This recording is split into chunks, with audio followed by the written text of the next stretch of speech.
Hello and welcome to Buildings of Tomorrow. My name is John Lester and today we're talking about smart devices, different components that we can use to change the way that we control buildings in the future.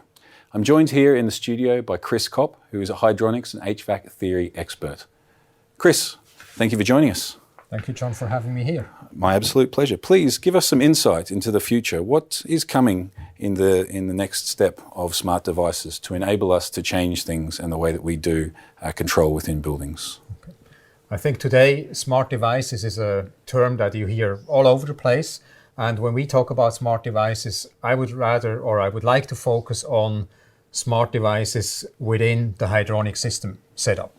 And there, the next generation of devices will really take additional information that is available in the system and utilize it so we can better, tighter control or provide additional benefits, additional values for the end customer. Okay, so today a valve, it tends to be a device that takes orders, that something else tells it what to do. Do you think that this will change in the future?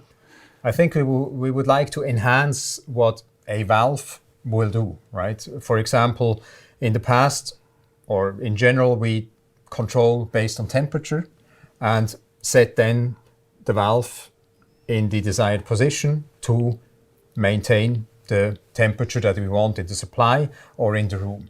Now, when we think about that, we could, in addition, for example, measure the flow that is really going to the consumer. We could enhance what we do.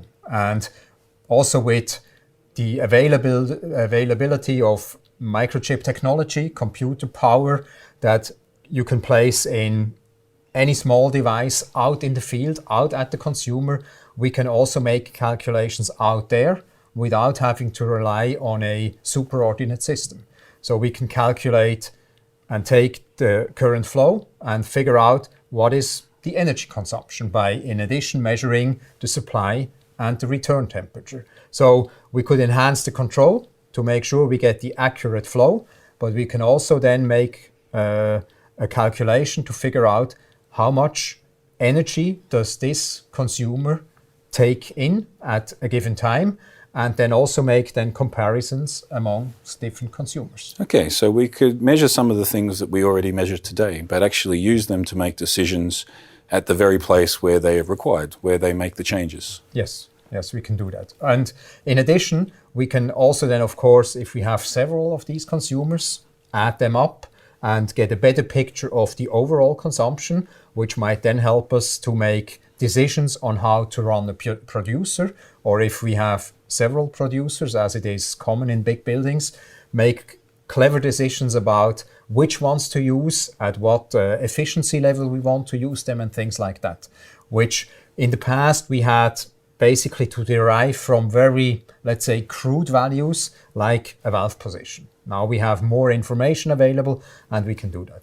And the other option is today there is a lot of talk about cloud and cloud services. Of course, we could also then provide such information into a cloud or a cloud service so that customers can take this information and utilize it for their own purposes, maybe to make judgments about future investments and things like that.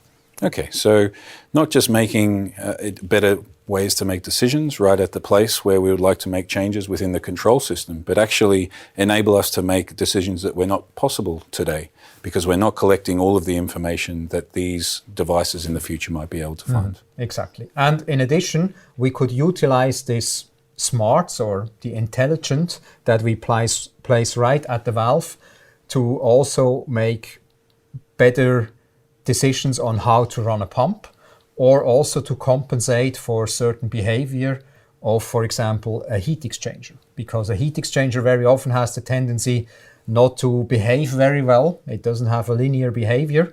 And by having additional information, we could optimize how we work with such a heat exchanger. So I think there are a lot of possibilities, and we will see what makes sense then in the future to really utilize. And I think that is a great field for people that have ideas and are creative to think about what else could we do with these devices now that we have more information available. Perfect. Thank you very much for your time. My pleasure. Thank you, John. And thank you all for joining us on buildings of tomorrow. Please subscribe, comment, or like this episode, and join us on this channel for future episodes. Thank you, and I'll see you soon.